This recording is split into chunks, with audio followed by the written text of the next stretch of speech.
Hey, before we start the episode, if you're on YouTube or Rumble, like, subscribe, and hit that bell. You want to make a comment? Go for it. It's America.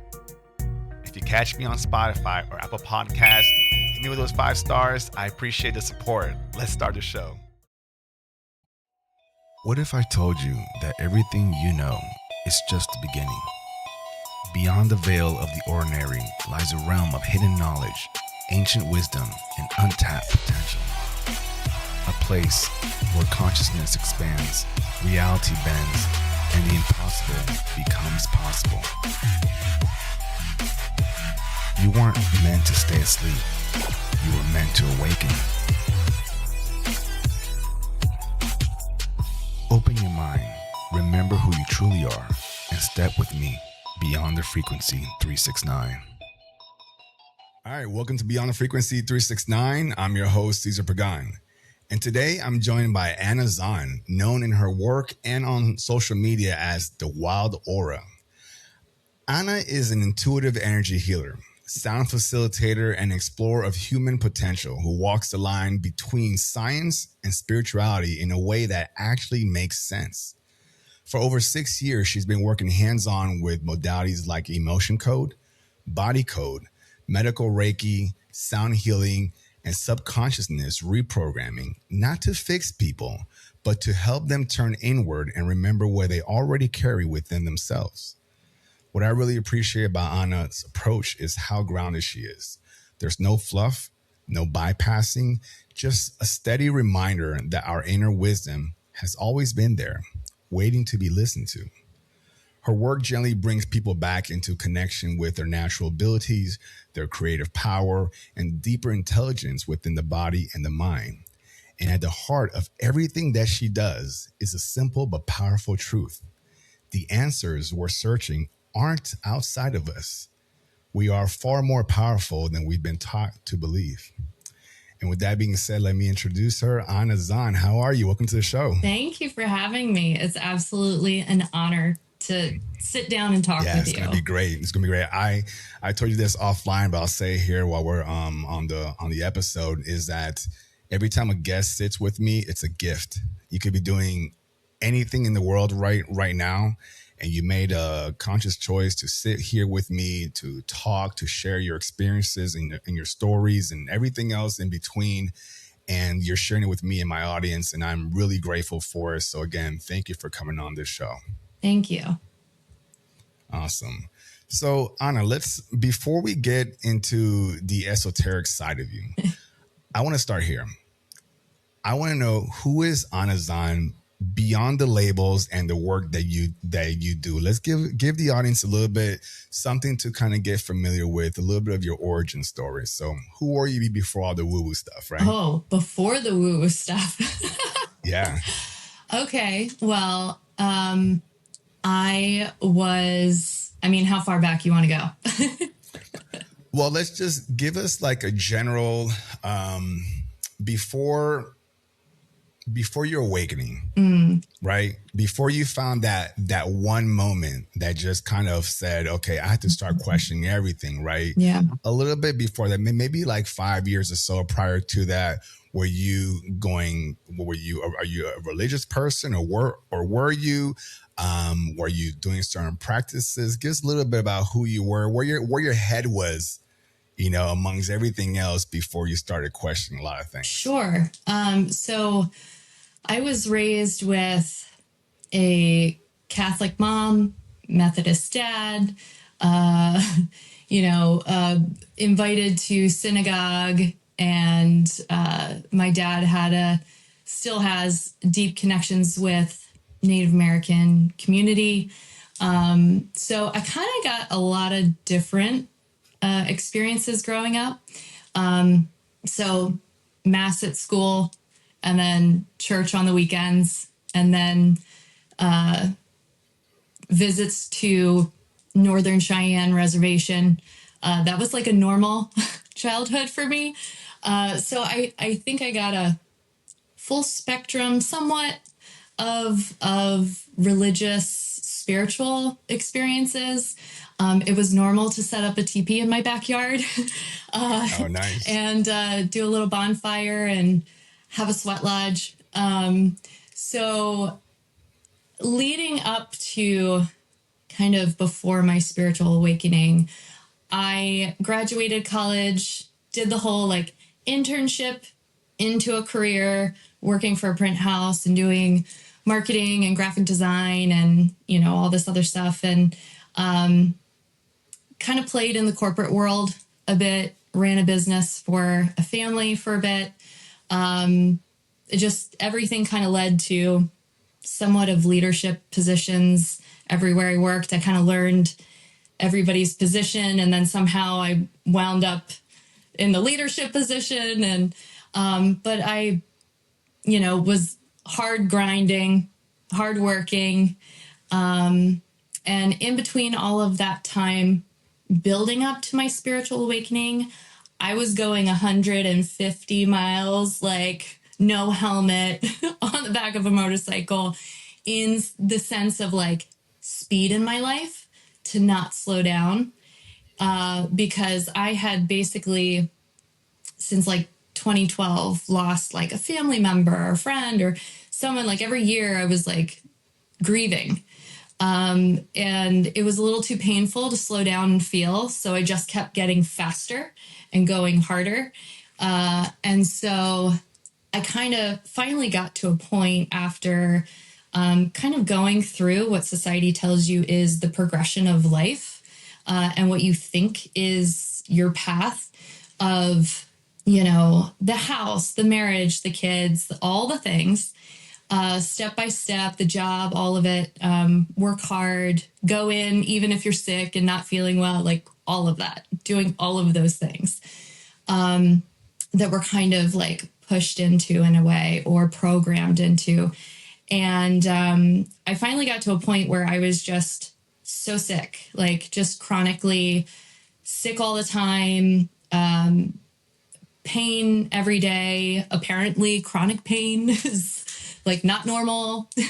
And I thought that waking up in pain and having a headache every day was like a normal thing. And I was, you know, like taking ibuprofen and all is well, just keep going.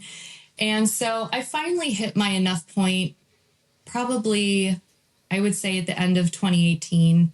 And that's when I just was like, you know, I have shared this story before.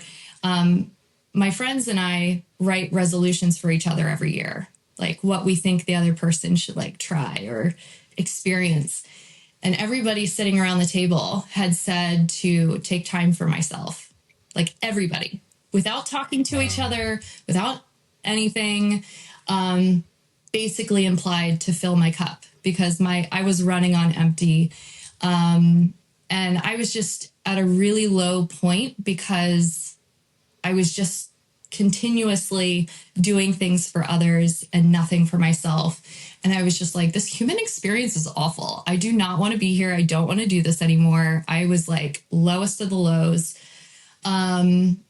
And, you know, I had been to physical therapy. They were like, oh, it's fibromyalgia. You've got degeneration. You've got all these things. You've got depression. You have anxiety, like all the labels that you can give somebody. And so that I just was like, enough. Like everybody's telling me all these things and it just, nothing feels right. Like this all feels so wrong. This is not supposed to be the human experience. And I just had this like enough moment. And it really threw me into 2019 where all the awakenings started to happen. You know, the synchronicities, the last minute things. And I just started just saying, okay, I'm going to start working on myself. There's got to be a way that I can work through whatever's happening right now without medication, without all these things that everybody's coming at me with from every direction.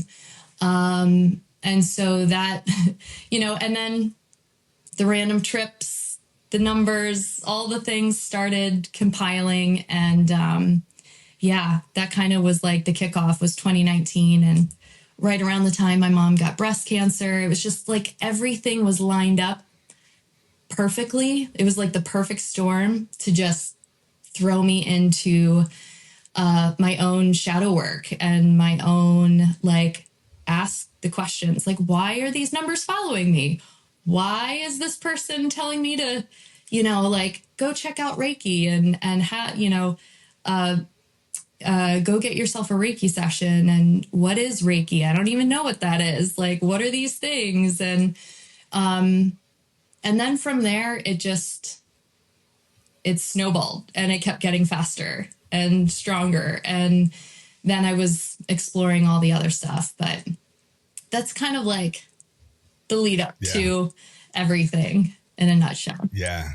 No, I love it. I appreciate you sharing that. It sounds like to me, Anna, it sounds like from the time that you were born, or at least could understand things, you were given a template. This is who you should be. This is how you should behave.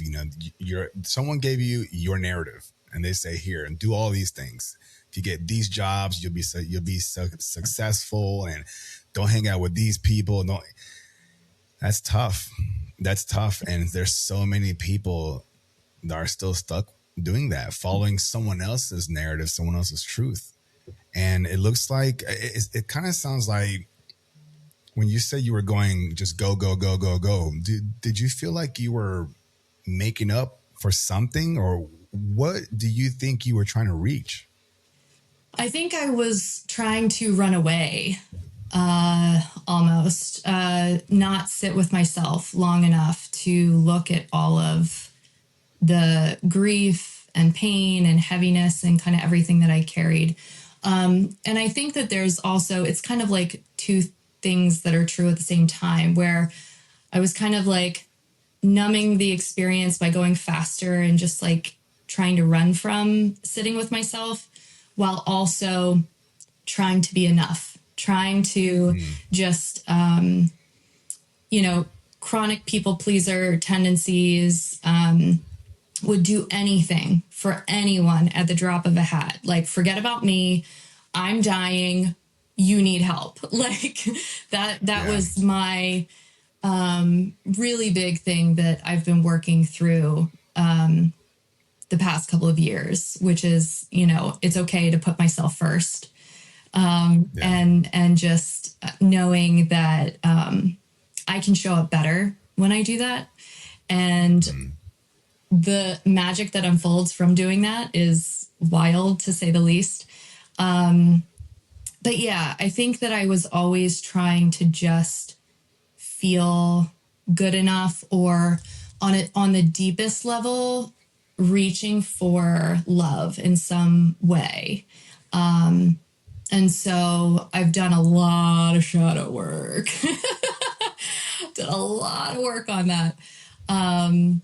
But I love that it's literally brought me to this point. So I'm like, it's amazing how it all unfolds and then brings you, like, you can look at your experiences in life and be so grateful for them that they lined you up to this point. I mean, I couldn't be more grateful. Yeah, absolutely. And you're right. Regarding love, a lot of people are just trying to do things to get that reciprocation back, and just saying like, hey, I did this for you, love me. Yeah. I did this, I was here for you. Yeah. I'm present, love me. And we get taught to look outside of us a lot, right, to get these gratifications, and how often who teaches us to love ourselves? Like, how do you do that? How do you love yourself, right? Yeah. Do you, now that you went through those experiences and you understand that's important to love yourself, I'm just kind of curious, what are you doing today to show yourself love and to tell yourself you are enough? Yeah. I love that question. I would have to say, at the foundation of things, I'm just fulfilling that by showing up raw and authentic, as raw as I can, and not fearing rejection, not fearing not being enough by just being me. That's been a big, when you're constantly people pleasing and taking care of others before yourself, you're not thinking about your needs. I had to learn to trust myself again. I had to learn how to literally, before I could even love myself, I had to trust myself again because I was told, so many things outside of me, taking in all that information and taking that first before what I was feeling and thinking. You literally do this kind of rewind and you're like, okay. So the first thing was just self-trust.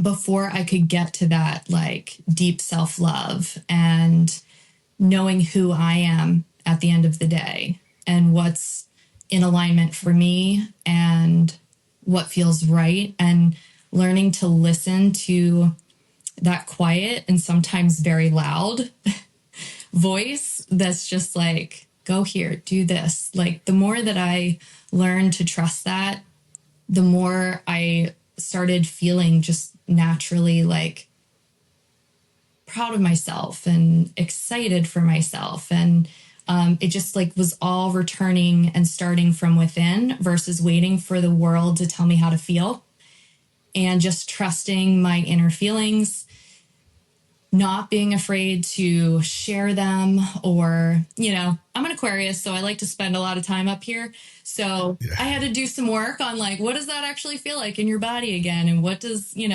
return home a bit, which has led to this stuff, and so that's kind of hopefully sums it up a little bit. Yeah, it does. And I'm an Aquarius, by the way, too. Are you? So, Of course you are. When's your birthday? I'm January 25th. I'm the 20th. Are you really? Nice. Yeah. And I have a 17 and a 14-year-old boys, and my 14-year-old is on the 25th. Oh my gosh, no way. Yeah. Bunch of rebels. That's wild. You got a house of rebels. Yeah. Everybody's an Aquarius in some fashion. So that's amazing. Yeah, that's so cool. I love that. Yeah. No, it's, I guess, well, folks, just so you guys also know, I don't know if I really actually mentioned this in the beginning. One of the reasons why I brought Anna onto the show was she popped up on my socials. Okay. And one of the things that she was doing was TK, all right, which is telekinesis. All right. Now, we're not going to ask her to do that right now. We might save that for later on towards the end of the show. But I want you guys to know that it's one of the abilities that I haven't seen on the show, and Anna just had a good vibe. I'm very selective of who I bring on to the show, and when she came on, I don't know what I mean. Outside of her demonstrating something you were saying there in a couple of the videos, I just felt a good connection with you. So I wanted to talk to you, not just to demonstrate your abilities, but to get to know who you are, to introduce you to my audience, and because there's something special about you, and we're gonna dive more and dig more into that, and we're gonna find that. I'll let you know once I find it. Okay, But I wanted to ask you this: how, regarding your awakening, right? Mm-hmm. How did that begin? When did that really hit for you? What was your mentally and emotionally? What was that experience like for you? It just felt like, when you're in those people pleasing tendencies and showing up outside of yourself constantly, you're really good at the masks and the putting on a smile in the face, and I could just feel, and I would even hear it as you're killing yourself from the inside out. Yeah. Literally, I would hear that. You're killing yourself from the inside out. And it scared the shit out of me, because I was like, wait, why am I just recognizing this voice saying that? And then it really, I would say that in January, right around my birthday, my friend was like, hey, do you want to go to New Orleans like last minute in the next 24 hours type of thing? And I was like, you know what? Screw it. Let's go. Let's just go have fun. do something for my birthday. So I went on this last minute trip and when in New Orleans, you get yourself a tarot card reading. And I was shaken like a leaf on a tree. I was so afraid. I was so scared. And I had always been a skeptic of, you know, I would look at people doing mediumship and different abilities that I didn't fully understand, but I was like, I feel like they can do that, but like maybe they can, maybe they can't. I just didn't know. And energy was not a word in my vocabulary. Like if you told me 6-7 years ago that I'd be doing what I'm doing today, like I tell everybody, I literally would have laughed. Like I would have laughed in your face and been like, that's a joke. Like, haha. So I did this last minute trip. Everything was like 44. Our house number was 44. Our cab driver's license plates were like fours all across the back. Like our receipts were $44.44. Like it was ridiculous. And I just kind of was like, what's happening right now? This is weird. Like something's happening.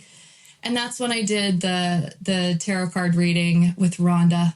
Love Rhonda. She changed my life. She basically was like, girl, go get yourself a hurricane and chill the fuck out. Go get some Reiki. Like, you need to chill. Yeah. And because I was just so wound up. I was so just like not in my feminine at all. Just like hard action, go, go, go. So after that trip, 3 months later, a random place pops up down the street from my house, Reiki. I'm like, no way. What is Reiki? Like, what is this thing that people are talking about? Like, what is this thing? So I had my first Reiki session and that experience it changed everything other than Rhonda. Like that Reiki session literally changed everything. Well, let me ask you, what did you before you even had the experience, right? What did you think it was? I didn't know. I was like, do I take my clothes off? What is this? Yeah. Like, is this a massage thing? Is this not a massage thing? Like, what? And I'm like, do they touch you? Do they not touch you? I was so confused about what Reiki was. I didn't understand, what is the energy movement thing that you're talking about? What is intuition? Like I get your gut feelings, but like intuition was like a whole nother question mark for me. So I really had no idea. And I was a little nervous, but I also was at a point in my life where I was like, nothing is working. Like nothing is working. Like somebody just help me. Somebody else help me. Like that was kind of where I was. And that was after like physical therapy and trying like whatever they were trying to prescribe me at the time was like for depression. And I tried it for like a week and a half and I was like, oh no, I cannot do this. Now I get medication is great for people that need it. And I like highly suggest people that need it and know that it's right for them. It's right for me. Was a no-go. I was like, everything in my body was like, reject this. So, I was just at a point where I was just like, whatever, it's another thing I'm going to try and maybe it'll help kind of feeling. Yeah. And I didn't know how much it was actually going to help me because I was in this like surrendered state of just completely trusting the unknown because nothing was working. Nothing was making me feel better. Nothing was bringing joy back into my life in a way that I felt as like a kid, And we had, as a family, gone through a trauma, just another grief, but just like grief at a whole nother level, especially while I was pregnant. And it just, putting dirt on somebody's grave while you're pregnant is like not a great feeling. It's pretty awful. I can only imagine. Yeah, it was pretty awful. And so to be in that phase, and then just kind of I was out of options of what else do I try. And I was just like, this random thing that Rhonda said I should try. You know what? We're trusting Rhonda. Like, we're going to just trust this woman and we're going to go with this and see what happens. And I mean, it literally, that was like, I was asking questions before, kind of, but like after that Reiki experience, that's when I was like, wait a second. Who are we? What am I?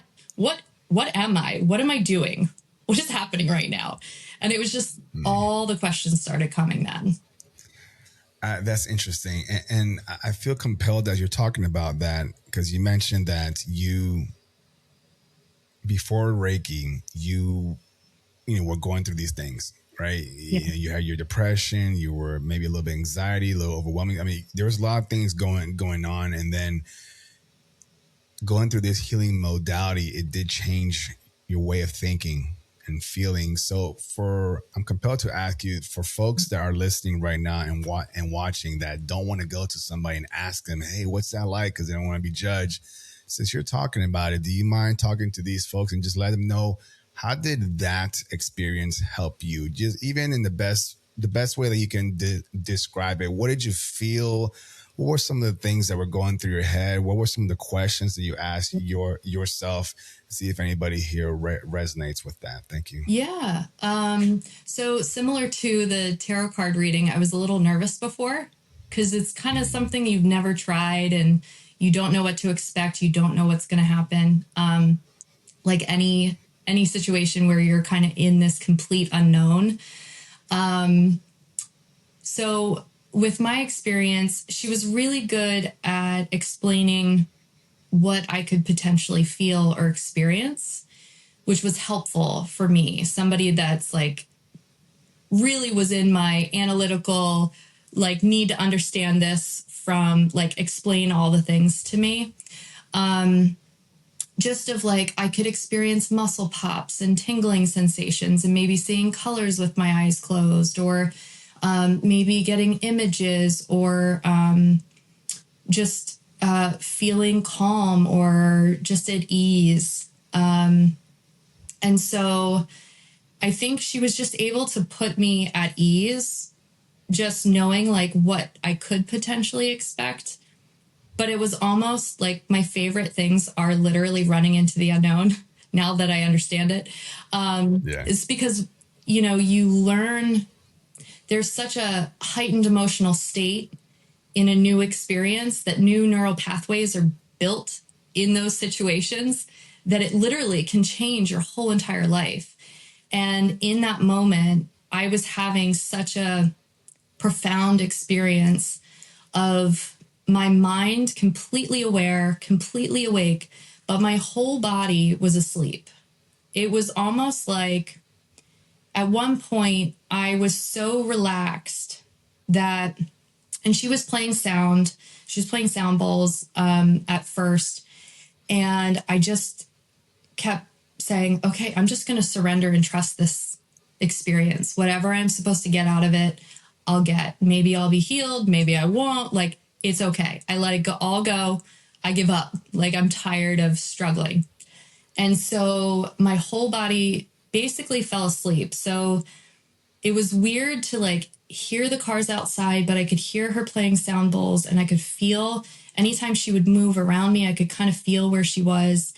And having your body fall asleep for the first time and your mind awake, I was like, wait a second, what's happening right now? So that was one of the experiences where I was just like, wait, can I still move my hand if I tell my hand to move? Like, I was going through those questions as I was having the experience, because I was like, wait, am I paralyzed? What's happening? So it was kind of one of those moments where you're like, oh shit, I don't know what's happening, but okay. And I kind of put myself at ease because my mind was so awake. I was just like, no, if you want to move your hand, you can move your hand. You're fine. Your body is just sleeping. And so I was like, oh, okay. So I'm just kind of having those like internal dialogue as she's just doing her thing.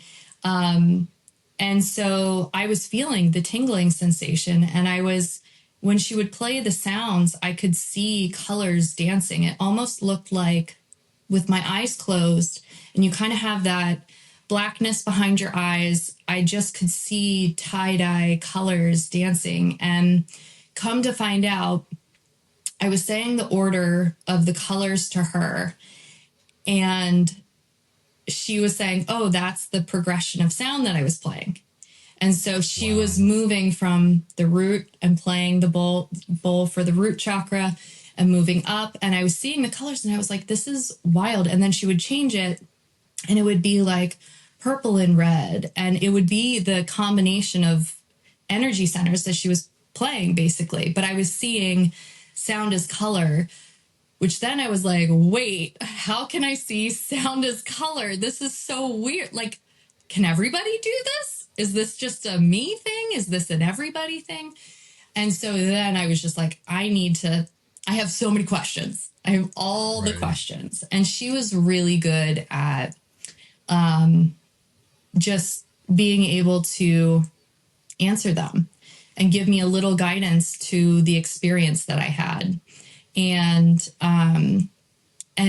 at one point, she was moving around somewhere. I don't know if she was on my heart. I think she was on my heart. And I felt a tear run down my face with no context. Like, I wasn't thinking of a memory. I wasn't feeling an emotion, but my body was releasing. And that was a whole nother level of like, wait a second, how does that work? How does our body just release without thinking about the thing or pulling up the emotion of the thing? I was so confused as to what my body was doing. And it wasn't like my eyes were closed the whole time. So it wasn't like I was getting dry eye and all of a sudden I've got tears coming down my face. It was a legit tear. And I was thinking, wow, like what else am I holding on to that my body's trying so hard to let go of? And so, yeah, after that, I was like, okay, where do I learn this thing? Tell me more. How does this work, like from a scientific perspective? Because I need to understand how all this works.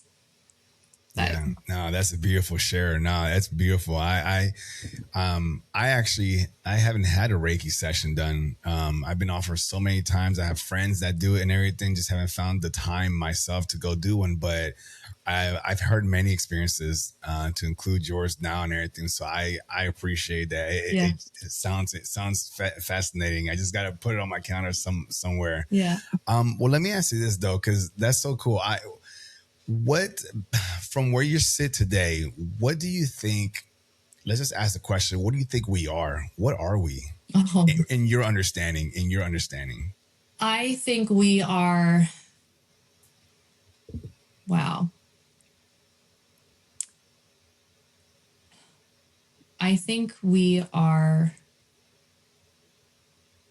consciousness. I think we're at our foundational level, energy, frequency, vibration, like put all of that together, field of information. I mean, I'm using a lot of keywords here, but like it's really hard to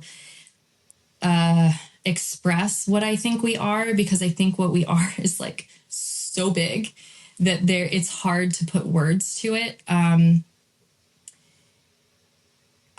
think that we are receivers. Our bodies are receivers for consciousness to move through us. Whether you want to call that God, universe, wholeness, oneness, I usually refer to it as like, these are all the things that are within this thing that kind of holds us together like glue. And so, like, if I'm looking at a foundational piece, I just think we're part of this really big, vast thing, field of information that is everything and nothing. It's whatever you want it to be, kind of. So that's and sometimes it shifts, I think. But where I am now is I just see people as mirrors. I think that we're kind of all being able to show up amplify each other, be a mirror to each other, but we're connected at a foundational level. And we just share in a really amazing way our perspective. We get to be a lens. Each of us is a lens that we get to have an experience. It's very unique. Everyone is so unique in that. But at the end of the day, I think that we're just so deeply connected as just one, if you look at it from that lens, I guess. Yeah. It's not an easy question to answer. And, if you were able to answer that question very easily, right, then it's kind of like saying like, oh, I know exactly what it is. We all don't, Yeah. And that just shows proof that you're curious, your mind's open, and you're still wondering about it. Yeah. And we all are. So it's okay. I was just kind of curious to see what your thought was. Yeah. I wonder if what's something in the esoteric and the unknown that you still scratch your head about it. You're like, you're so curious about it. You're drawn to it. You're excited by it, but it still just baffles your mind. What's something like that that's going through your journey at this moment? Wow. These are awesome questions. Let me just start with that. I love these questions so much because these are the conversations that I love to have and think about. Like, just to ponder that for a second. Yeah, take your time. Take your time. Again, I'm editing all this stuff. No, so just take your time. I appreciate it. I mean, what excites me now is pushing the limits of our human potential. Like, I really don't think we're scratching the surface right now, but I think what we're capable of is far more expansive and insane, to say the least, of what we can actually do. I think that that's why I'm just kind of on my own little journey of it. I just want to see what I'm actually capable of. Like, this year was the year that I just decided I would try to dive into self-mastery and dive within myself to see what am I missing here? Like, not what I'm missing, but poor choice of words. Just honing in on skills that I don't even know I have, or that I could enhance, or that I could keep expanding on in different ways, and play with it and see what's beyond what I think I'm limited to. I think that there are things that I still haven't even thought of that are way far available. They're not in my field yet, So I think really looking at what are we actually capable of, and what are the limits to that? Are there limits to that? That's where my curiosity is like, could I put my hand through that wall? Probably. I think I could. That's a thought that I'm like, I think at some point I could probably put my hand through that wall. Right. Which sounds wild to say out loud, but then I'm like, my beliefs aren't there yet. I know that my beliefs aren't there yet. So if I try to stick my hand through that wall, I'm probably going to break my fist. So let's not do that yet. No, not yet. Not yet. But, I mean, what also excites me is the collective mind, the collective unification of an intention, and being able to affect something. I mean, really affect change, really affect, whether you want to say it's the weather, politics, anything. Like, we can go into that. We don't have to go into that. But the power of amplifying each other and lifting each other's energy level and intent, like holding a specific frequency, and the power behind that, to me, is like anything is possible. I've seen some amazing things done in a room of, I don't even know, 2,500 people with the same intention. It's insane. It's crazy. Like, it's the results that happen, the healings that happen, the literally, like, we look at it and we just say, wow, that's a miracle. But we're capable of doing that when we all get together and hold something like that. That's another thing that excites me. Yeah, no, I appreciate that. I love hearing that. I love hearing just your thought process goes, the questions that go through your mind. Some of those questions are similar to those that are listening. Some of those are similar to my questions. And it's always good, feels good to hear somebody else ask the same questions, because then it lets you know that you're not alone, right? Yeah. So that's what this conversation is all about. Yeah. Have you, I'm going to ask you a question that I don't think I've asked anybody previously. So maybe I have in some fashion, but let me ask you this. It's not an easy question either. Okay, right. Cesar, bring it. Here it goes. How do you think all of this was created? Who?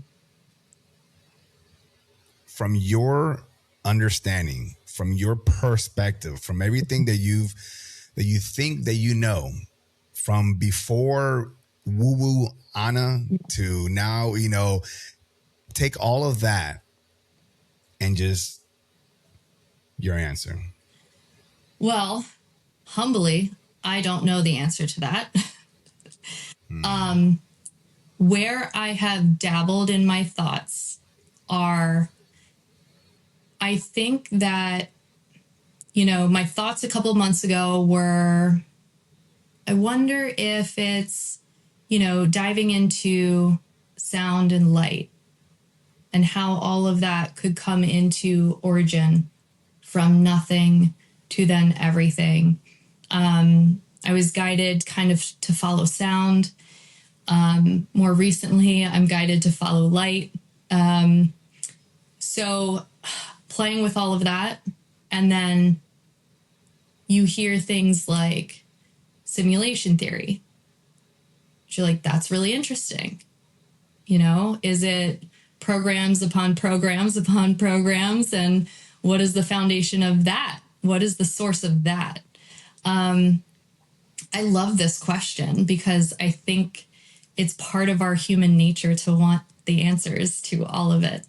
And it's exciting to think about, really. But I guess, I float in that space of, I feel like it's constantly changing for me. I'm very open to listening to different theories and ideas about it. I find them fascinating, and I like to think about them and actually sit with that and be like, okay, well, if I can rewrite my own code, then, oh my gosh, this code's getting a major upgrade.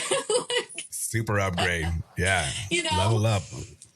So, yeah, I think that, I mean, honestly, I don't know the answer. And I think at some point I'll probably have the answer at some point, possibly. But even then, who knows? So, yeah I don't know. Well, it's the idea that in a sense, we all have the answer inside of us, right? That's the general spiritual idea. The answer is always, every answer to every question that exists is inside of us. Yeah. And some of us think we have a pretty good grasp on what that answer is. Some of us don't. And I appreciate you saying that, first of all, I don't know, but here's what I think. By just attempting to answer that question that a lot of people try not to even think about, the fact that you're attempting it is you digging in. Yeah. And the more you continue to ask that question, the more you're going to dig, and then you'll find something to where, without even questioning it once or twice, you'll have that knowing. Yeah. That you don't have to just question, like, you don't have to do, you just know. Yeah. Okay. So I just want to give you the opportunity to just kind of do a little digging there. Oh, I'm yeah. sure you do it quite often.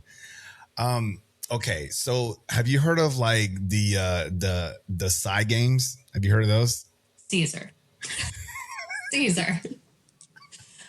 Shall we go into the Psi Games? Let's talk about the Psi Games. So talk to me about before you had any involvement, conversation about it.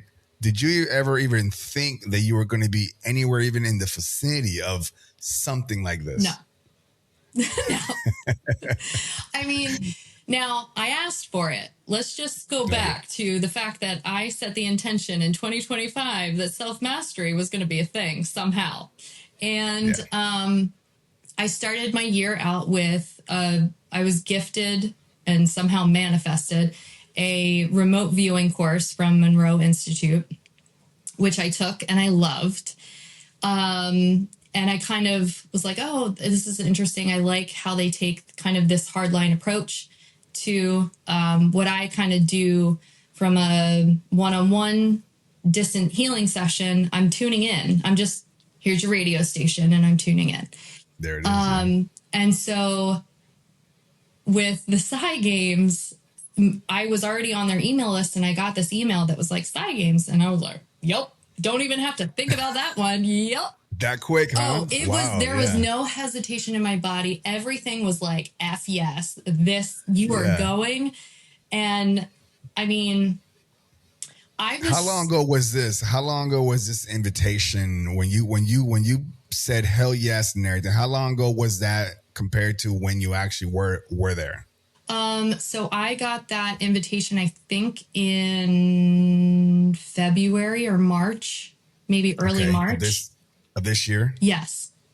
Okay. Yeah. And then the Psi Games was like when? Like June, July, around there? August. It was the first weekend in August.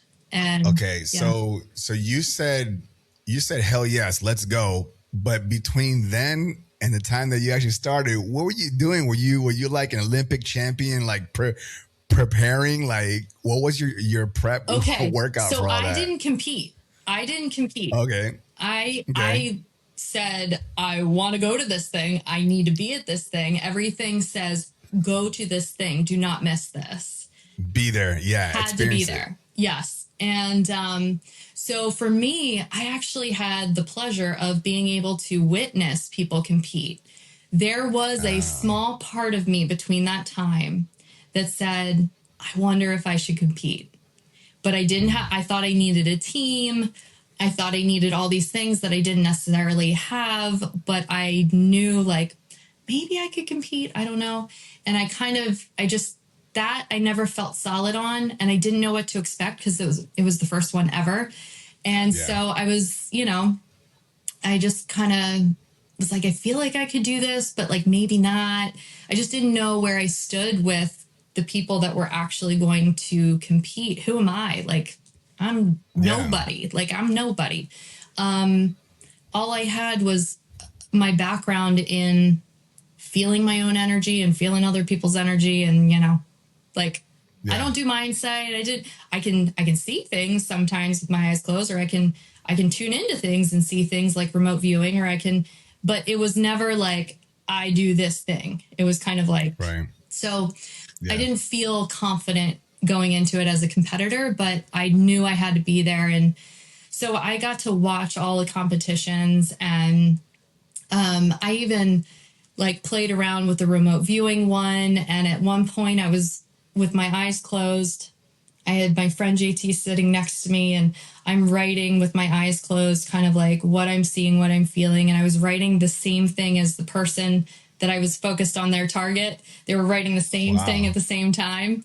And it was like metallic, silver, whatever, Yeah. And so when I looked up, I was like, oh shit, like this is cool. This is really cool that you can kind of participate from the sidelines to kind of, I just wanted to see. I wanted to see if I would pick up anything. Do you think by being around that environment, was there a takeaway? Did you feel like you picked up something? Was there a spark, an activation for you? Oh, activation for sure. I looked at everybody doing their thing, and there were just parts of me that were like, I think you can do this. I think this is a thing that you can do. And it went from like, I think I can do this to, I want to see if I can do this because I really like, this is really cool. And you know, when something just lights you up and you look at it's the activation and your heart just goes, whoop. And I was Yeah. like, What I'm sorry, what noise does your heart do? whoa. There's your It activation makes all noise, the noises folks. all the time, clearly. So, but it just was like, so the environment and then being around other people that hold that same frequency or that that level of vibration, and you're just kind of everybody's resonating with it, and so it just builds and it builds, and you kind of like, I mean, going home and processing after that was just like, what just happened? What just happened to Overload, me? yeah. Because then you're questioning all the things all over again, you know? Yeah. And so Yeah. I finally, after the games, I was just like, I just want to try it. I just want to try these things and see what happens, you know? What and I guess we're leading into this, but what ability like really drew you that you went home and you started to try it, test out to see if you can do it? Yeah. So, I mean, all of them were amazing. And I think part of me, when I was watching the dowsing, I thought they had to use like the dowsing rods. Oh yeah. And I saw people with pendulums and then people using their hands. And I was like, well, I can feel things with my hands. And maybe I could have done that. Maybe I could have been up there feeling things with my hands and being able to tell the difference. I feel like I would be able to potentially do that because I can feel it on people's bodies. So what's the difference between feeling the difference between a penny and a nickel and their composition? It has to have a different signal and feel different. So that one really interested me because I kind of already had that sensation in my hands that I was like, maybe I could have done that. And then the other one that I really kind of unlocked something for me was the tangible seeing energy move outside myself. Explain that. What do you mean? So when I'm working on somebody, if I'm distant or in person, my hands are just off of them. I'm not touching them. And it was the first time that I was like, wait a second, this is something that potentially shows people what I'm doing within them. But now they can see it outside of them. Like it's a tangible result of what I'm feeling, what I'm sensing, and what I'm experiencing. But now I can show them, like, when I'm placing hands around you, this is what the energy looks like or feel like, to get an idea of something. If somebody did that for me before a Reiki session, I'd be like, whoa, you're doing that inside of me? Like, what? Yeah. Yeah. So I think that it was something about being able to see how our energy influences the field outside of us. That it's not just for me, inside of me, it's something outside of me that's being affected by my internal state, my internal making or being. So yeah, that piece, it resonated with me, and I was just like, okay, like I want to try my hand at this. And man, it was a poor showing my very first time. It was real bad. No, you have to try. See, folks have asked me in the past, how do I know that my expanded self, higher self, if you will, is talking to me? And in my response to my understanding is two things. When you feel passionate about something and when you feel excited about something, those two things. Yeah. Okay. When I feel either of those two, I don't question it. You know, when you come across something and you're like, man, I like that. I don't know why I like it, but I love it. That's it. Yeah. That's it, period. So that's what you were feeling. Yeah. That's all of these things from one thing to the next. You were excited, you were passionate about it, and then you went for it. Yeah. You know, and look at you today. And looking at you today, which is how I found you on social media, all of a sudden you're on social media and you're demonstrating telekinesis. So talk to me how you got to that point, to that ability. Oh my gosh. Well, I started this as a video journal for myself. I just wanted to be able to watch my progression and look back and say, that's day 1, this is day 7, this is day 21, and just have like a log. I did not care if people watched it, genuinely, because I was in that space of, I love this so much that I'm just going to do it and screw everybody else. Like, I didn't care. I genuinely did not care. And so I started recording myself because I wanted to keep track. And the first post that I posted to my story feeds, I was just like a little hesitant because I was like, this is terrible. But I'm just so excited to just try this thing. Trying something new is not great, but I'm going to post it because I love this. And so I'm really glad I did, because now sometimes I look back at my story feed that's literally day 1 to whatever day I'm on, 48. Yeah. And I look at like, wow, my progression over time, and just through consistency and the things that have unfolded just from following what lit me up is still crazy to me. Like, never in a million years did I think that this is where I would be, or talking about it on a podcast, let alone. Yeah. And so, yeah, it just was this slow progression of just consistency, and then little doors would unlock and I'd learn a little bit more from anybody that was just willing to share like some information. And I did like a coaching session with Aaron, who came in second at the Psi Games with Telekinesis.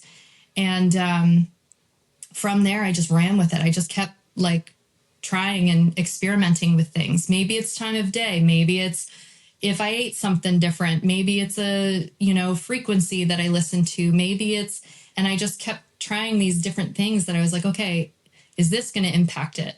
Does that affect it?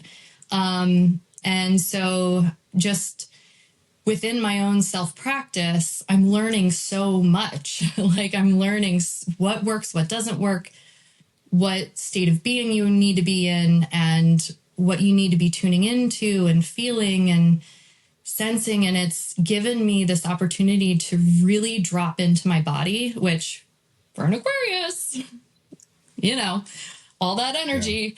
Yeah. So being able to like bring that down and just be in body and pick up subtle sensations. And it's increased my sensitivity. It's literally regulated my nervous system. I mean, I'm moving throughout my day way more patient and mindful and aware, even from what I was, and 6 years of just being in this world and shadow work and energy work and all that other stuff. It's literally taken me to the next level of my abilities and what I'm capable of. And I'm still learning what I'm capable of. And not every day is great. That's the one thing. Everybody expects it to be these like magnificent experiences. But no, there are days where I show up and it's just like, wah, wah, like nothing happening. We're not moving anything today. And I just got to be like, okay, not today. Or I need some time off because I'm not feeling it. I don't want to do it. Like, maybe people are expecting me to post a video, but if I don't feel it, I'm not doing it. Like, that's just where I am. Because I needed to check myself real early on. Like, am I doing this for me, or am I doing this now for other people. Because we've been there. We've been there when we show up for other people before ourselves. And it ain't good. So there's definitely even shadow work amongst doing it. And that's another thing that I didn't expect, but I love, because then I'm, that's self-mastery on a whole nother thing, whole nother level. And for folks, and I don't want to assume that my audience knows everything esoteric related terminologies and everything. So just for those that don't know, when you say shadow work, can you just briefly just kind of explain what that is? Sure. So just my subconscious programming, what I've told myself, what is my narrative that I've told myself, and going back and looking at all of my belief systems and heightened emotional experiences over time that have built or strengthened a program within my body, within my mind, that tells me I can do something, I can't do something, I'm, need to show up, don't show up type of thing. So it's just the narrative. What is the narrative that we have quietly running behind the scenes that we might not even be aware of? And sometimes it takes slowing down and reviewing what am I experiencing right now? Why do I feel triggered right now? Usually the triggers are the best signals to be like, whoa, we got something running behind the scenes here. So shadow work is, to me, bringing awareness or light to something that you might not be aware of, this hidden narrative. And a lot of the times it's a belief system of some sort that's just running on autopilot that we don't even know that's running the show. And sometimes they're so hidden, we're really good at even hiding them from ourselves. And that's where I've really loved being able to muscle test stuff, because then all those little surprises show up and you're like, oh, I was carrying that? Okay. That's actually what happened in that experience. And I told myself a different story in order to protect myself. Wow, I'm so good at protecting myself. So, yeah. Now, when you say also the muscle work, you're talking about regarding the emotion code? Yeah. The emotional code healing stuff? Yeah. So just applied kinesiology. If you've ever been to a chiropractor, they'll push down on your muscles and your body will either get strong or it'll go weak. And every time that I find a weakness or something, and there's so many different ways to muscle test, but it's a great way to get answers from the body. If you struggle mentally to go there or emotionally to go there, or to kind of peel back the layers to figure out the deepest narrative that's going on. Yeah, absolutely.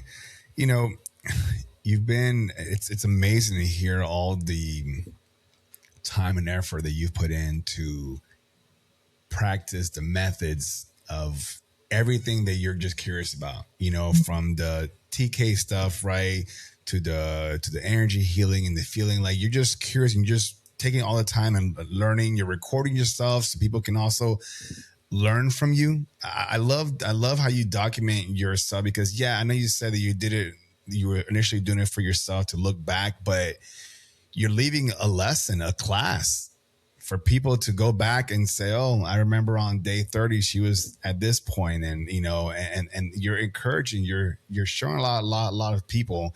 But what I want to ask you, what have you learned about yourself? I have learned that I'm pretty stubborn.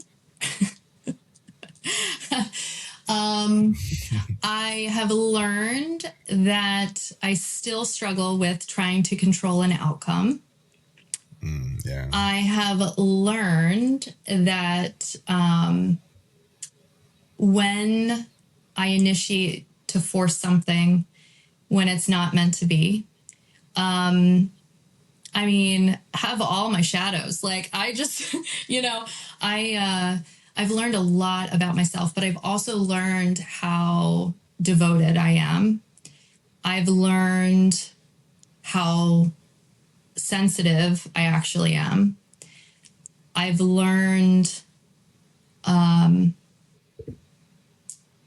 think this is the first time actually, just with talking with people, that I've learned how much I've gone through and the work that I've put in to kind of be a light in the world,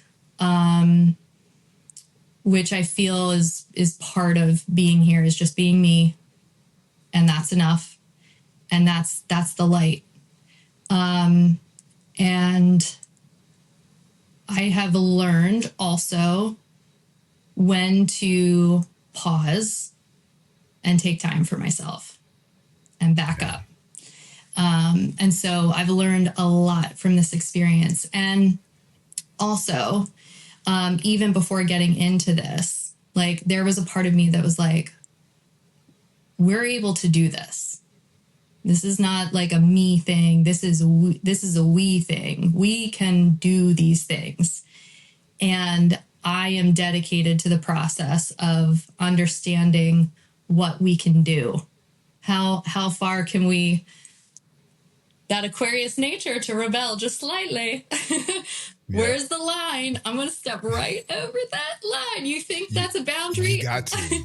I mean, you got to. It's. Yeah. I think that's another reason I'm here, is to I'm just going to just dabble on the other side of that line, on the other side of that little boundary. So do not cross the red line. Right? No, I'm going to. Whoops! How did I get already over there? Here? I love that. I love that. We need more. We need more of you out there, more of us, because we've been given this perimeter. Stay in this circle, stay behind these lines. Nah, we need to push. As before we were these containers, these meat suits, right? We're these spiritual, we're these omnipotent, godlike being. You're a goddess, I'm a god. We're limitless. Yeah. No boundaries, no red line, no red tape. Yeah. We are infinite creators. Yes. So to come here by choice, to have our experience, and then to be told by other like souls in forgetfulness that we have boundaries, it just doesn't resonate with us. Especially for those Aquariuses out there. especially for us.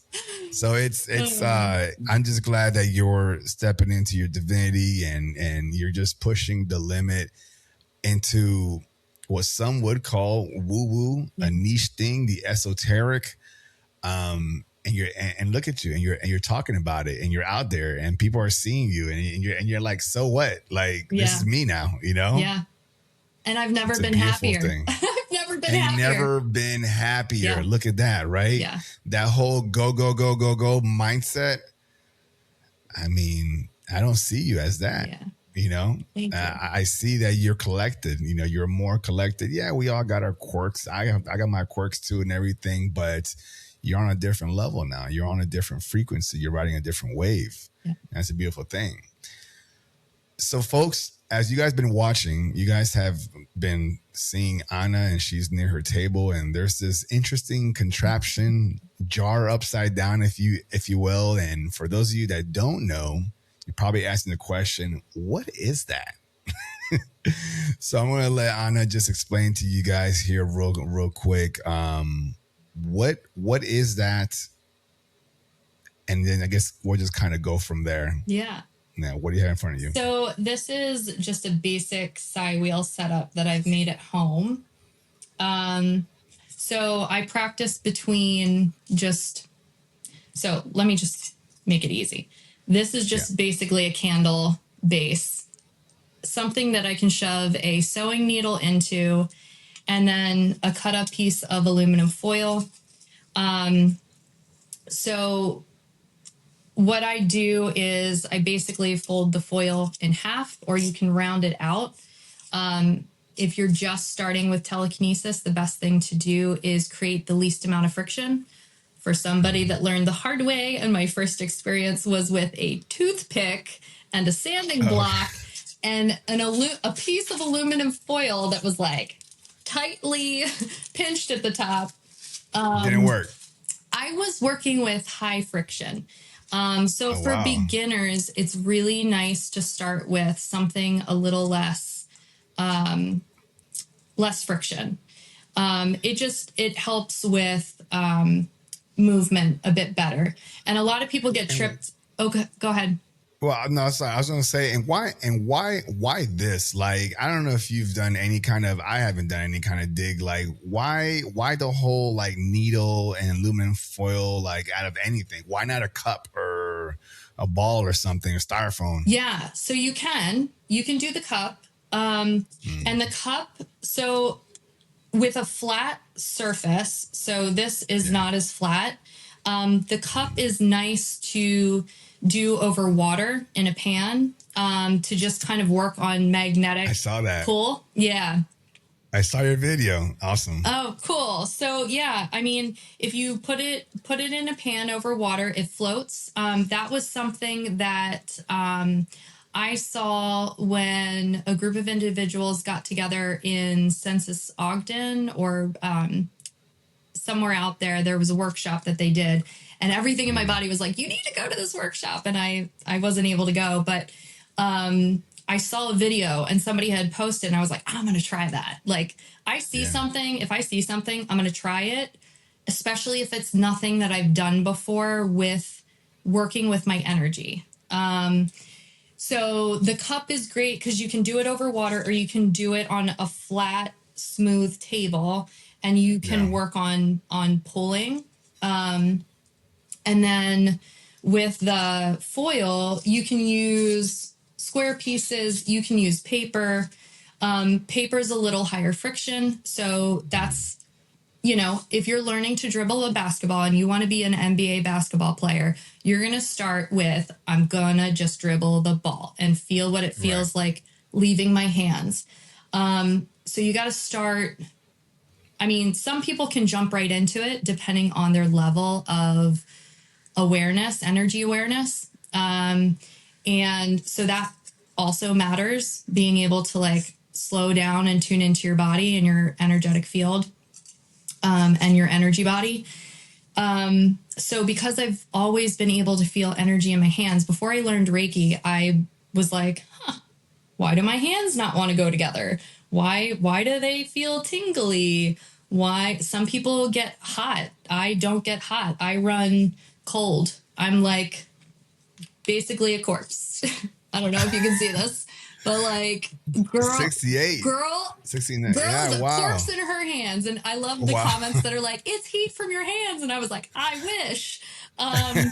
So, I mean, tuning into that. And then, so obviously there are different types of foil, thick foil, thin foil, like pick your poison, pick your poison. In the details. Yeah. And then you can fold it or you can round it out. Okay. And rounding it out. What do you use best? Do you round it out or you fold it? I use both. I literally change it up all the time because you got to keep the spice alive. So I literally will change up my setup all the time because I've done it enough the same way that I was like, I'm bored. I don't want to do this. And then I didn't want to do it. And then I was like, wait a second, I want to do this, but like, I'm bored. Change it up. So you got to change it up. So then that's when you can throw in the paper. You can throw in, this is just a Post-it note without the sticky part. And just, these are just different tools that you can use. And then it's just a matter of tuning in. So one of the things is, when I'm talking, it's harder for me to focus. Right. Because you're, And, we've been talking quite a bit. So I'm disconnecting a bit from my body and thinking more. But so paper is a higher friction level. Aluminum foil, obviously, you can get it going much easier. One thing I was doing earlier was under the glass. Today I had a really successful day under the glass. So I just Now, I like the glass look because, correct me if I'm wrong, you put the glass on top of that Yep. for what reason? So to block out any micro air movements. Okay. So they help you when you're first starting. It's good to utilize those as kind of Aaron from Eight Snakes kind of gave it to me as like, you are retraining your brain to believe that you can do this. So utilize the things to get you there to start connecting in, and then you're going to be able to tell the difference between what is air movement and what's actually my energy. And there's a fine line of being connected and then airflow. So there it goes. I wasn't sure if it was going to do it, but here we are. So I'm just going to work definitely on moving. Yeah, it's definitely moving. And while she's doing that, I want to say, folks, if you want to try this, check this out. So she put glass over it. So there's no wind at all in there. There's nothing that should be moving this thing, and it's moving pretty significantly. So take it for what it is. Try it out yourself. I actually have tried this. I'm gonna try the whole needle thing. I did do the toothpick. I put it in an eraser. Yeah, yep. You can use anything that you can shove it into. You're good to go. Okay. Yeah. So I put that on there, but then I use like a sticky note, like a little one and everything stuff. And yeah, so it's the details. So and then I put it in glass, and folks, I'll tell you this, wasn't moving at all, like nothing. So the fact that she's doing this is wow. I mean, I'm impressed. Okay, the fact that you knocked it down. You're amplifying my energy. How about that? Yeah. No, this is all you. This is amazing. Yeah, I figured after a while, I figured you were gonna connect. You're good. From what I've seen, you're just really good at this. Have you tried doing it from a distance? Have you tried that? I have. How are you with that?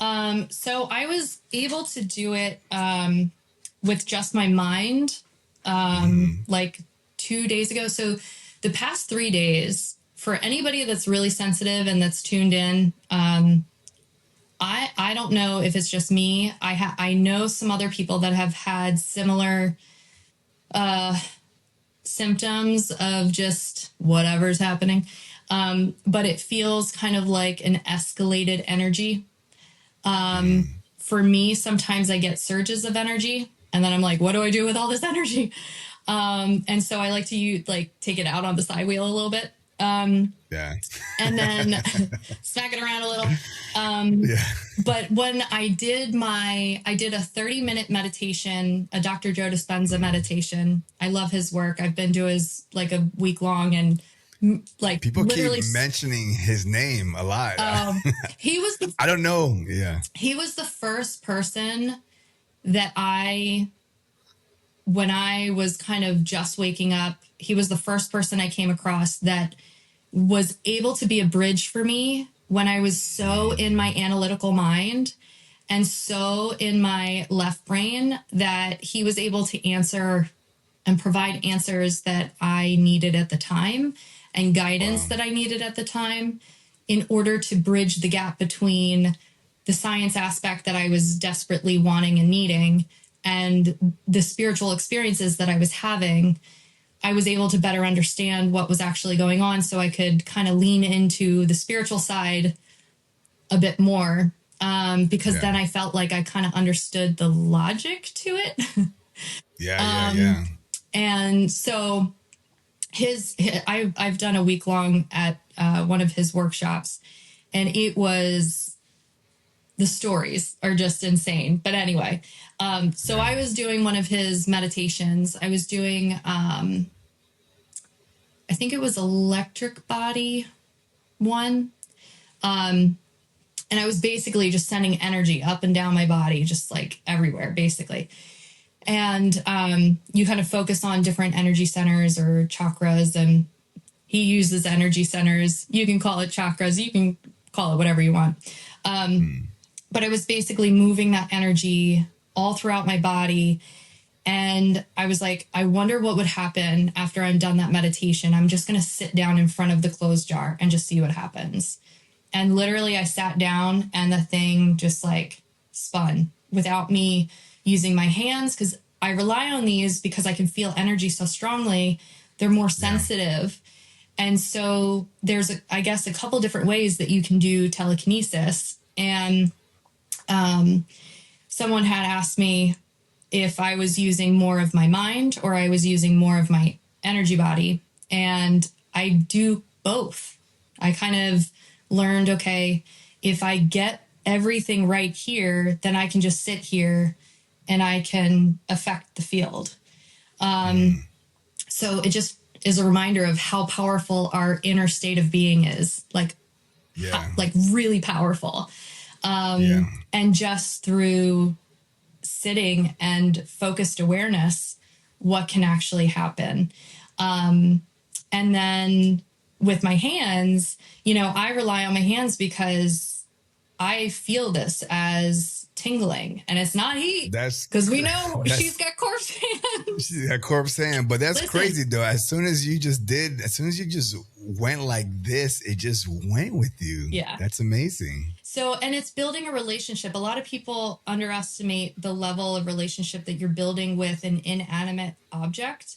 You have to see it as one with you in a loving way. You can't approach it and be like, you're going to move for me today. Like, what's going to happen out of that? Right. The control. Once we attach to the outcome, we're limiting ourselves already, and we're pushing the end result. If you want to use words like manifestation, it's very similar.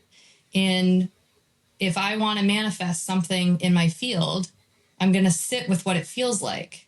I'm going to connect with what it feels like, and I'm just going to then intend. So even from what I'm about 8 inches away, if I really focus in, I can get it to move slightly, not as strongly with my hands, or as my hands,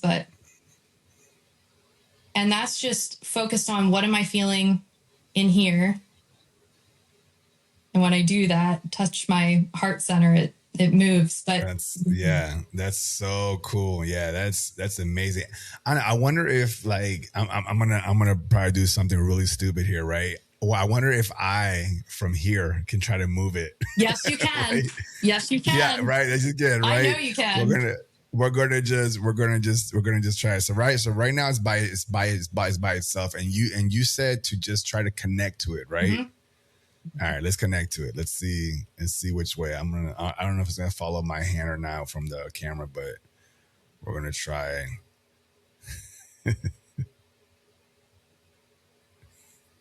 And you have a better view of it than I can. So I don't, even if it moves a slight I'm looking bit, for the slightest. For anything. All right, let's see. I don't even know. Let's see. I'm trying to connect to it. And holding joy. See, this is the thing, is some people are too afraid to even try this. Yeah. I mean, in the sense of just like playing around and returning to the playground and that inner child joyful state of connection, and anything is possible. And I think it's so wonderful that you're even willing to try it. Yeah. All right, I'll stop there. But no, yeah. I mean, and sometimes I look at it and I'm like, oh, there's just the slightest movement, and just that alone is the outcome of intent and connection. Yeah, I love that. Put your hand back on or close to it again, and let's see it. Let's see. There you go. That's wild. That is just. Do you feel anything at that moment? Whenever I think you said something like, "Do you feel a tingly feel or anything at all?" Or yeah, I will feel. To me, sometimes it feels like a soft. Tingling sensation. It used to be, depending on what I put my hands over, sometimes it feels intense and it almost feels like your hand fell asleep type of feeling. Yeah. But I've worked on toning that down and just getting a softer feeling to what I can experience. And it's almost like a hum. it's like a small buzzing hum in the palms of my hands. And then if I get close with my fingers, sometimes I feel it with my fingers. So I'm just working on, connecting with it from that place. And the more I focus on what I'm feeling, the more Yeah. I get a result. It's not about I'm looking at this thing and I want this thing to do something. It's what am I feeling, In that moment. yeah, in that moment. So like, would it be something like could you be feeling? Oh, actually, I don't even want to put words in your mouth. No, you're good. What's a feeling that you would be? I don't know. I guess going with is it an exciting feeling? Is it It's just like seeing an old friend, okay? like somebody Okay, that you've missed and you were just so excited to see, and you get to play together and just be that's so children. cool. That's what it Yeah, feels like. I love that. Yeah. And I think that even the first time that I ever did this, that's how I approached it, without guidance, without I was just like, let's see what we can do. From this Yeah, very yeah, innocent, pure place that like I wonder what's possible, and what can we, anything is yeah. possible in that place, I guess. I love that. And I I love that so just, much. yeah, I mean, and what better way to do something like this than feeling like you've got to like work out to like force something, like, I'd much rather come at it from this place than any other place, because then it would feel like work, and I don't want to feel like that. You don't want to work. Yeah, yeah. I resonate. I align. I dig your vibe regarding self-taught, self-teaching, that curiosity, that connection, that which is the same path that I took when I was learning to do the mind sight stuff. So I just love hearing it's you apply that in anything, any dormant ability that you have. Find that connection, right? Yeah. Find that heart space like you were talking about. So I it's a love that beautiful that's thing. that's what you dropped into for mindsight, because I haven't practiced mindsight yet, but I love the idea of it, and just like tuning it, like I feel like we can do all of these things. We're Yeah. so multidimensional, and what we're capable of is wild. And I love to play around with all of it, because why not? Like, why Why not not? figure out what I'm capable of in a Why not? lifetime? Right? Yeah. Yeah. Who's gonna stop you, anyways? Right. Right? So you are definitely what I've been saying for the past few episodes. You are a new human. Okay. You are a new human. You definitely have found a way to make that connection to an ability that you've never lost, that you've always had. And it's a beautiful thing that you're able to demonstrate it and share your experiences. I know my audience has gotten to know you, got familiar with you, and they're going to be checking out all your social media. So with that being said, Anna, let me ask you some questions here that I ask all my guests. And again, there's no right or wrong answer, just yours. Are you ready? Yeah. All right. And I love that it's spinning. It's still it's Sorry, mesmerizing. By the I'll way, stop. no. You can please. You can keep on doing that as you're answering. If you're doing answering and doing that at the same time, who knows? I Maybe I'll think try. maybe even maybe at certain times, you might be even channeling a little bit too. So Yeah, flow so state. I mean, flow state, yeah, right? So I'll go ahead and ask you the first sure. question. The first question to you is, what do you think is the ultimate purpose of life? Oh, you had to stop on that one, didn't you? It's a great question. You have the best questions. Oh my gosh, I love this so much. Um, to learn, to learn. And I think that there's possibly more than one, to learn and to love. I think that those are, and maybe learning through love, you know, those are two things that come to mind when I think about that. Okay. What is your definition of God? Ooh. So what I say before I do anything like this or connect, what I say in my head or out loud is I connect with God as in wholeness, oneness, truth, healing, miracles, and unconditional love. I love that.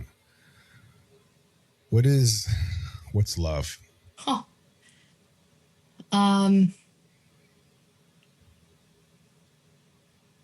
Wow.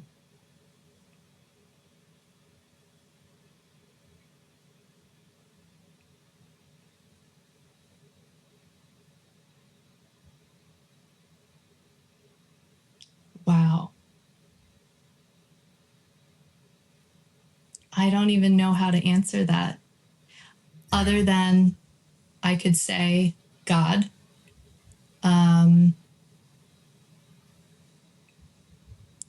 It's the glue that connects all of us. It's the whatever. Can't see it, but you know it, you feel it. It's the, I don't know. That's a great question. Well, let me add this to while you're thinking about that as well. Isn't it funny how we grow up, however old that we are, however young that we are, and we hear love. We see what love is depicted as. Mm-hmm. We hear stories about it. We have our what we think are our temporary moments of what love feels like, and through all of that, when you're asked the question, "What is love?" It's still tough to answer, isn't it? Yes, it's so hard to answer. Why do you think it's tough to answer that question? I think because we have our own perspectives of love. We come into this experience and we experience so many things that either tell us what it should be. We have our own personal experiences that we go, oh, that's what love is. Like, you know? So I think that when we're working from our human experiences, we can have so many different perspectives of love. I think when I step back and if I can just like look from like eagle eye viewpoint, I think it's the foundation of everything. So if your word is to compare it to God or consciousness or universe, it's the great connector. I don't know how else to explain it other than that. I have had plenty of experiences that I can't explain or put into words that have felt like the foundation of like the truth of what love actually is. To put that into words, it was really hard. Other than it feels like everything in the highest levels of blissful experiences, joyful experiences that you can imagine. So yeah, oh my gosh, I love these questions. I'm literally going to get off of here and be like, okay, what do I really think love is? Yeah, absolutely. And reflect. Well, Yeah. I'm compelled to ask you a question that's not one of my routine questions, but Okay. it's a follow-up to the last question. So this new question to you is, when's the last time that you told yourself that you love yourself? Ooh, probably crying in the fetal position at the bottom of my shower. Okay. When just being in a raw, vulnerable place, and just reminding myself that I love you. And sometimes we need to hear it from that place. And I think sometimes when I think about that, like when I say it to myself, it's gotten easier and easier and easier to feel it. Yeah. I and since you were vulnerable there, I'll do the same. I've been telling myself that I love myself for a long time now. But before I got to that point, and when I say long time, I'm gonna say a good 2.5 years ago. Okay, is when I really started doing that. And to be specific for folks that are listening and watching, I just in the morning when I get up, brushing my teeth, wash my face, that kind of stuff. Before I start my entire day, before I leave that bathroom, I look at myself dead in my eyes in the mirror. And it sounds weird, guys. And just think about this. When's the last time that you actually, I don't mean when you look at yourself, when you're fixing your hair. I mean, really look at yourself in your own eyes and then tell yourself, I love you. I cried. Yeah. I literally cried. I've never looked at myself that intensely and told myself, I love you. And I cried and I cried. And I'm like, why am I crying? I didn't understand why I was crying. And I started doing that every single day. I did it this morning. I do it every single day and it's gotten a lot easier. But it went from crying to now when I say it, it refuels me every single day. If nobody is going to tell me that they love me today, I've already took care of that. Done. That's checked. That's off.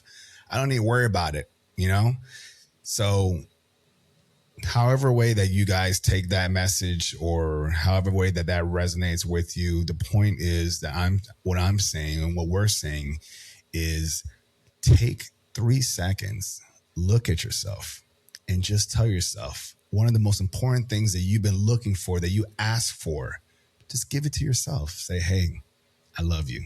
And then go on with your day and see what that does for you. Put it in the comments. Let me know how that made you feel today. So I appreciate you allowing me also. I wasn't actually even planning on even saying that, but I appreciate that. For some reason, I needed to say that and you need to say what you need to say. So thank you for that. And the last question here is, if you can go back to little Anna, right? Young little Anna, teenage years, trying to figure things out, what would you tell her right now? I love you.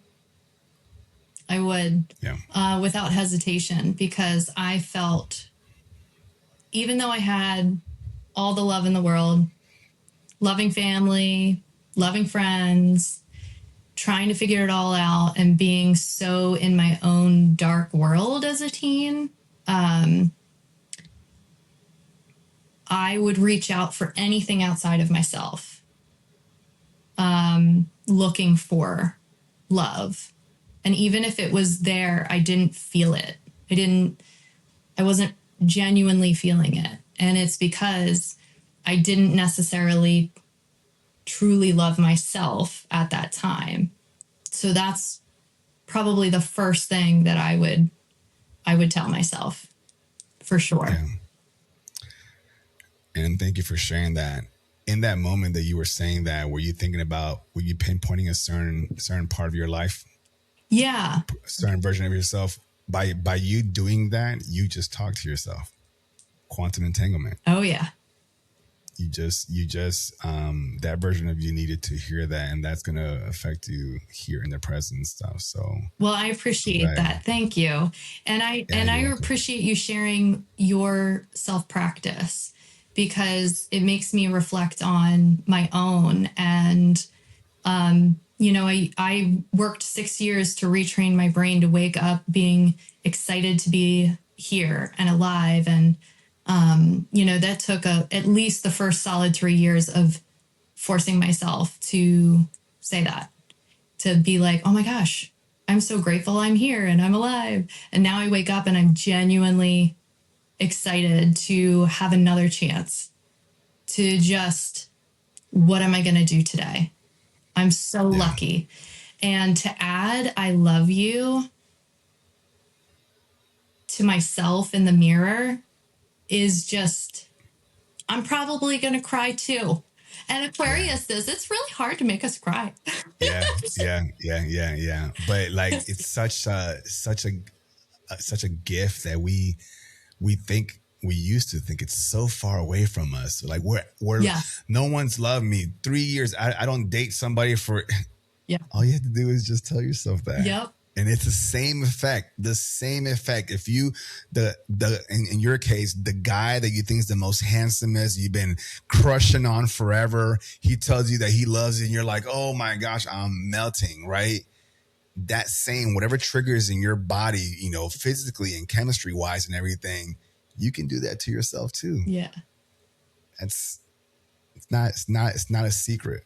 It's not a secret for anybody, but it is challenging for most. Yeah. So Anna, this was a great conversation. I see you, and I don't mean just what I'm seeing. I see you. I hear you.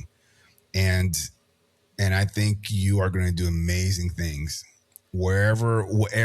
any decision that you make that's coming from the center of your heart, as you are doing as we speak, it's going to be the right decision.